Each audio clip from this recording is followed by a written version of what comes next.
எல்லா விஷயத்தையும் சரியாக செய்ய வேண்டும் என்று நினைத்து மன அழுத்தத்தில் இருக்கும் அனுஷ நட்சத்திரக்காரர்களுக்கு புரட்டாசி மாத பலன் எப்படி இருக்கு தெரிஞ்சுக்கலாம். அனுஷ நட்சத்திரம், ஏன்னா அனுஷ நட்சத்திரம் பார்த்தீங்கன்னா அந்த குரு அருள் நிறைந்த நட்சத்திரம், இறைவனே தேடி வந்த நட்சத்திரம் அப்படின்னு சொல்லுவாங்க. இந்த அனுஷ நட்சத்திரம் இருக்கிறவங்களுக்கு பார்த்தீங்கன்னா ஆன்மீக பற்று வந்து ரொம்ப அதிகமாக இருக்கும்.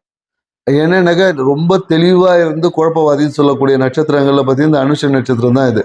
ஏன்னா இவங்களுக்குன்னு ஒரு தனி ஒரு வரைமுறையை ரூல்ஸ் அண்ட் ரெகுலேஷன் தான் வளர்த்துப்பாங்க.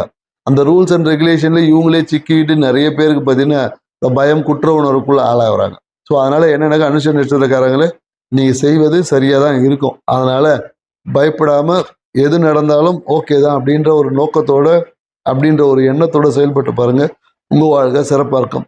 இந்த காலகட்டம் எப்படி இருக்கும்னு பார்த்தீங்கன்னா மனம் பார்த்தீங்கன்னா பழைய விஷயங்கள் இருக்கும்.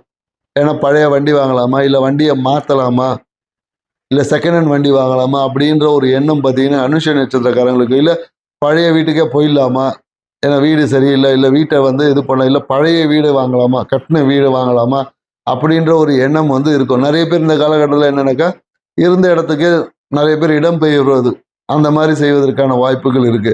மேலும் என்னன்னாக்கா அது அப்பார்ட்மெண்ட் வாங்குறது அந்த மாதிரியான விஷயங்கள் எல்லாருமே இருக்கும். சில பேர் என்னன்னாக்கா புதிய வாகனத்தை வாங்கி ஏதோ ஒரு டேமேஜ் ஆகி அதுக்கு விரயங்கள் செஞ்சுட்டு இருப்பாங்க.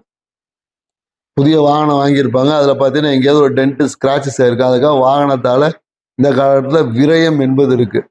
எடுத்த முயற்சிகள் எல்லாமே பார்த்தீங்கன்னா இப்போ அப்படியே ஒரு பேக்வேர்டு அடிச்சிருக்கும். ரொம்ப வேகமாக போன முயற்சிகள் எல்லாமே அப்படியே போன வேகத்தில் அப்படியே திரும்பி எல்லாமே ஸ்லோ டவுன் ஆயிருக்கும். இது ஒன்றும் இல்லை, நவம்பருக்கு அப்புறம் இந்த விஷயங்கள் எல்லாமே உங்களுக்கு சரியாயிடும். நீங்கள் எடுத்த முயற்சிகள் எல்லாமே வெற்றியடைறதுக்கான வாய்ப்பு இருக்கு. இந்த காலகட்டம் வந்து அனுஷ நட்சத்திரத்துக்கு அவ்வளோ சிறப்பான மாதம் அப்படின்னு சொல்ல முடியாது, ரொம்ப டஃப்பான மாதம் தான். இது எப்படி கடந்து போகிறதுன்னு மட்டும் நம்ம யோசிக்கணும். ஸோ அதனால் உங்களுடைய விஷயங்களை ஆன்மீக பாதையில் செலுத்துங்க. இந்த ஒரு மாதத்தை கடந்தீங்கன்னா அடுத்த மாதம் உங்களுக்கு ஜாக்பாட்டான மாதம்.